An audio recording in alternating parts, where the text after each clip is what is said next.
if you haven't been to the Quest Ed section of my website, I kind of detail how having a room like this with a kennel is a much better way to go than just simply putting your dog in a kennel. So this is Charley, and Charley is 10 weeks?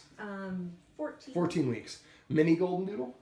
Yeah. And we were kind of talking about the stuff in here. Now, the Guardian had a couple of inappropriate chew toys. One was a scoop to scoop out powder. One was another cap or something like that. A general rule of thumb, don't give your puppy anything to chew on that is not okay for them to chew on, because they can't tell the difference between a scoop that's discarded and extra and you're letting the dog chew on it, or a bottle of 409 or ammonia or something that they can get into and pop a hole in and then end up with a mouthful of something that ends up with you going to poison control.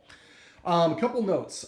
She mentioned that the dog does not like to sleep in the kennel, which we see over there on the side. The kennel is always open.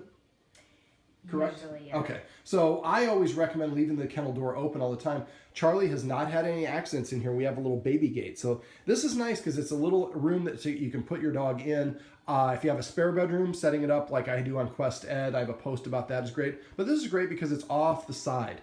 She actually has another door here, so she can actually close this door if the dog is being a nuisance and hears people in the family room. We can close it, maybe turn the dryer on, have some ambient noise that's going to help the dog feel a little bit more comfortable, and almost turns into a soothing sound.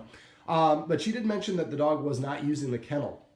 One of the things that I do is I always keep the kennel door open like it is now, and I do not have things like this and this in the play area.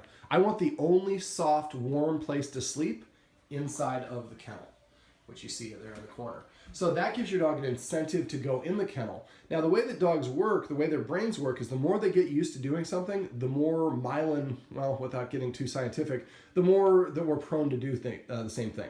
There we go. So the floor got a little bit cold.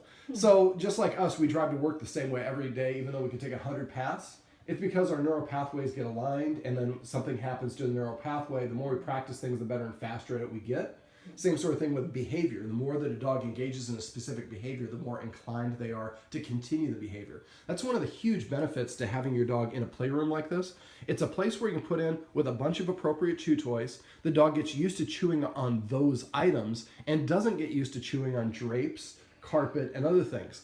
So, having your dog spend the first couple of months in here. Now, you can have the dog out of the room as long as it's supervised, but we don't want it to develop a habit of chewing on the blinds or things along those lines, because then you have to fix those problems. I'd rather just not have the dog develop a habit of chewing on electric cords, whatever it is to begin with.